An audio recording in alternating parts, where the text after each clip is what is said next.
Hello, and welcome to the Transit Project Assessment Process for Stage 2 ION, Light Rail Transit from Kitchener to Cambridge. My name is Matthew O'Neill, Senior Engineer in Rapid Transit at the Region of Waterloo and Project Manager for Stage 2 ION.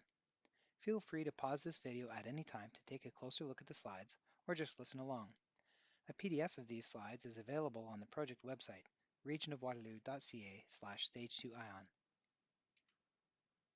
This presentation provides a brief overview of what the Stage 2 ION project is, why we are extending the ION LRT system, how the environmental impacts have been assessed, who has been consulted, what reports are available for you to review, how you can submit comments, where you can find more information, and what comes next for the project. The region of Waterloo continues to grow. Over the next 3 decades, the region's population is expected to increase by 300,000 people, reaching 923,000 by the year 2051.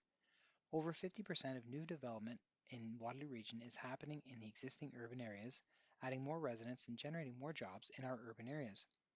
Without intensification, the region would need to plan for significant expansion of the road network through existing mature neighborhoods. Light rail transit is a sustainable solution to manage our long-term growth and meet our community's future transportation needs. Stage 2 ION is part of a broader integrated plan that supports economic prosperity, protects the environment, and helps communities achieve a high quality of life.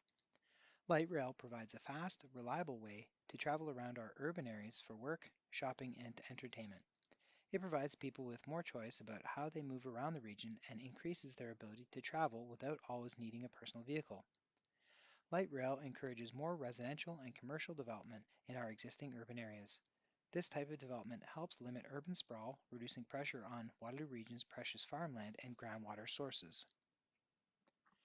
In June 2011, Regional Council approved the implementation of a light rail transit system in 2 stages. ION Bus, the solid blue line, runs between Fairway Station in Kitchener to Ainslie Street Terminal in Cambridge. The current ION LRT, the solid red line, runs between Conestoga Station in Waterloo to Fairway Station.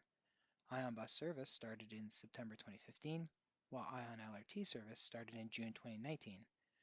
Stage 2 ION, the dashed red line, will replace the ION bus service between the Fairway and downtown Cambridge stations and will create a seamless LRT system across the region's 3 urban centres.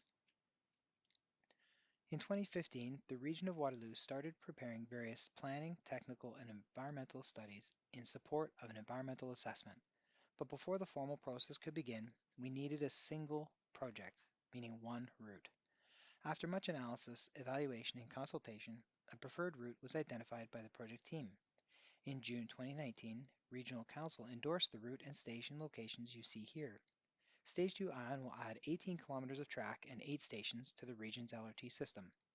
The route has been divided into 5 segments for convenient reference: Kitchener, north and south, and Cambridge, north, central, and south. The province of Ontario provides population and employment forecasts to 2051 and requires that the region of Waterloo plan for that growth.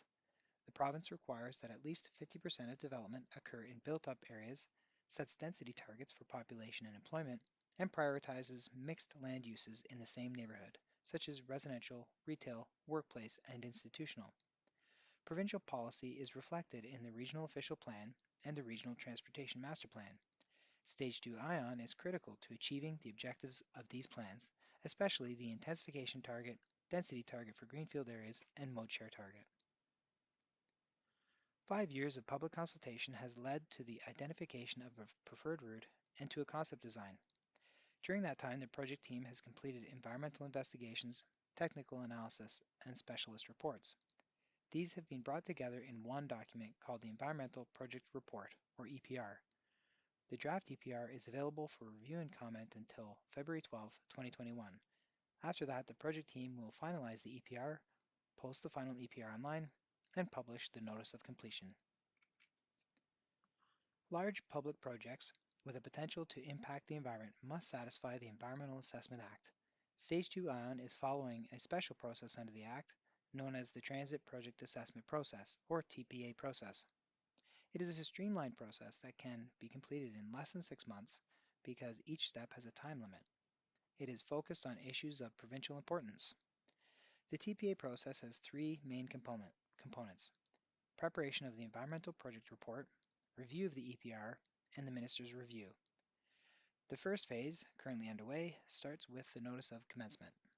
The region has a maximum of 120 days, or about 4 months, to prepare, consult on, and revise the EPR. The second phase starts when the region publishes the Notice of Completion along with the revised final EPR.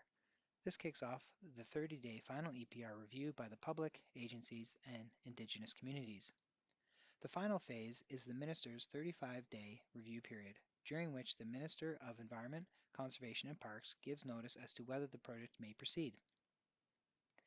So what's the difference between the pre-planning phase and the TPA process?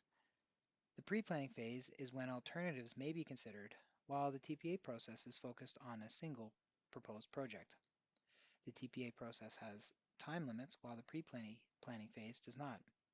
The TPA process can be completed in less than 6 months because it is expected that the majority of the work will have been done during the pre-planning phase, before starting the TPA process.